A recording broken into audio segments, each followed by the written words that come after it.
Dalam agama Islam banyak kisah yang mengiringi perjalanan penyebaran agama Islam di seluruh belahan dunia.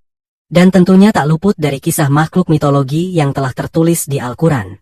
Apa saja makhluk mitologi dalam Islam? Simak penjelasan di video ini.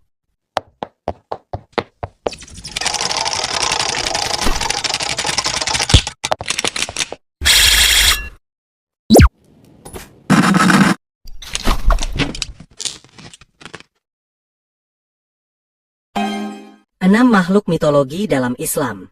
Dalam agama Islam banyak kisah yang mengiringi perjalanan penyebaran agama Islam di seluruh belahan dunia. Dan tentunya tak luput dari kisah makhluk mitologi yang telah tertulis di Al-Quran. Apa saja makhluk mitologi dalam Islam? Simak penjelasan di video ini. Yang pertama, ikan nun. Ikan nun digambarkan seperti ikan paus karena ikan paus dipercaya sebagai ikan paling besar yang ada di dunia ini. Walau begitu, bila dilihat dari cerita yang tertulis dalam Al-Quran, di sana digambarkan bahwa ikan nun adalah ikan yang sejenis dengan ikan paus.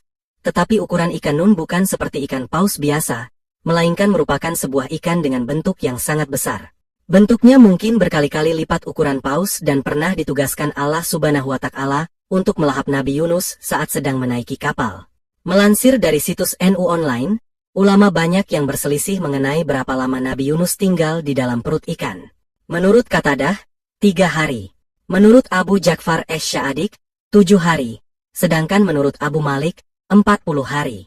Mujahid berkata dari Asy-Syafi'i, ia ditelan di waktu duha dan dimuntahkan di waktu sore. Yang kedua, burung ababil. Bagi umat muslim, pasti sudah tidak asing dengan burung ababil. Kisah burung ababil dalam Al-Quran terkait dengan peristiwa yang terjadi selama kehidupan Nabi Muhammad SAW.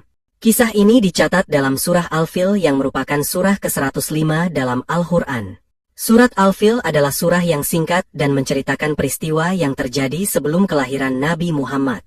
Peristiwa ini terjadi di Mekah, sekitar tahun kelahiran Nabi Muhammad. Ada seorang pemimpin Ethiopia yang bernama Abraha. Ia memutuskan untuk menyerang kota Mekah dengan pasukan gajah yang kuat.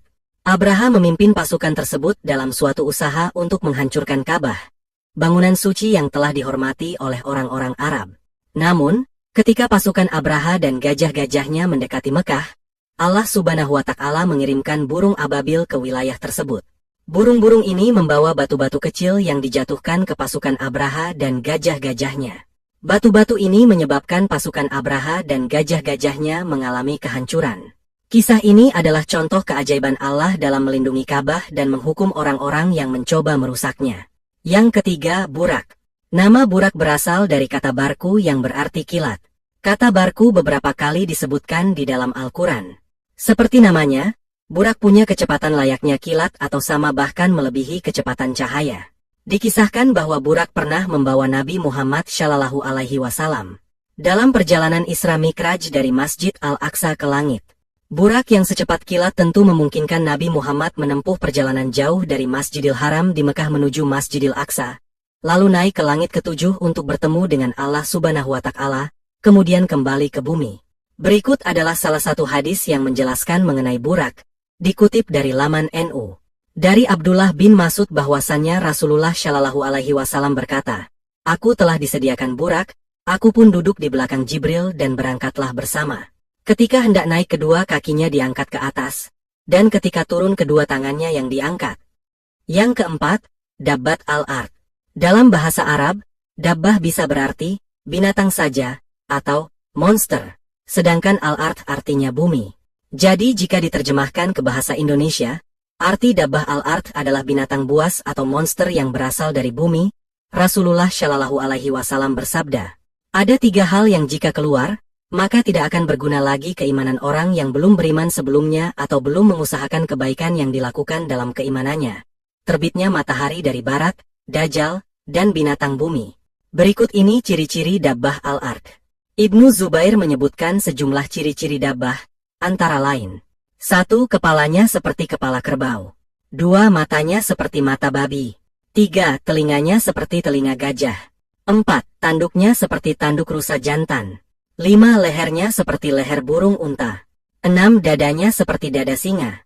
7. Warna kulitnya seperti warna kulit harimau. 8. Panggulnya seperti panggul kucing. 9. Ekornya seperti ekor biri-biri jantan. 10 kakinya seperti kaki unta. Lebih lanjutnya, juga disebutkan bahwa Dabbah al-Ard mengenakan cincin Nabi Sulaiman dan membawa tongkat Nabi Musa. Yang kelima, burung anka. Burung anka dijelaskan sebagai makhluk mitologi berupa seekor burung raksasa. Burung anka dikisahkan memiliki ciri-ciri seperti memiliki tubuh yang sangat besar, leher panjang, dan 4 sayap. Burung ini dipercaya sebagai makhluk mulia yang diciptakan oleh Allah Subhanahu wa Ta'ala. Selain itu, burung anka juga dikenal memiliki sifat ganas dan rakus. Bahkan, makhluk ini gemar memangsa hewan-hewan besar seperti unta, gajah, hingga kuda. Dikisahkan juga burung anka tinggal di Gunung Falaj dan saking besar tubuhnya, ketika burung anka terbang bisa sampai menutupi matahari. Yang keenam, Al-Jassasah. Dikisahkan bahwa Tamim pernah naik kapal beserta 30 orang lainnya. Dalam perjalanan, kapal terkena badai dan ombak sampai terseret ke pulau di tengah lautan selama sebulan. Di dalam pulau terlihat ada sejenis binatang berambut lebat berwarna putih kecoklatan, kaku, dan cenderung aneh. Bulunya sangat lebat sampai susah terlihat bentuk tubuhnya. Kepada Tamim dan orang-orang yang terdampar, makhluk misterius yang rambutnya tebal bisa bicara dan memperkenalkan diri. Bukan sekadar bicara, Al-Jassasah pun memerintah orang-orang yang terdampar untuk memasuki sebuah tempat. Setelah perkataannya diikuti, terlihatlah sosok yang sedang dibelenggu pada bagian tangan dan kakinya. Sosok yang dibelenggu pun bertanya tentang beberapa kondisi yang sedang terjadi di dunia. Misalnya kondisi Nabi utusan Allah Subhanahu wa Ta'ala di Jazirah Arab. Begitu informasi diberikan, sosok yang terbelenggu menyebutkan identitasnya sebagai Dajjal yang masih menunggu terjadinya hari kiamat. Dipercaya Al-Jassasah masih hidup sampai sekarang dan bertugas sebagai mata-mata Dajjal. Sekian info mengenai 6 makhluk mitologi dalam Islam. Jangan lupa like video dan komen pendapat.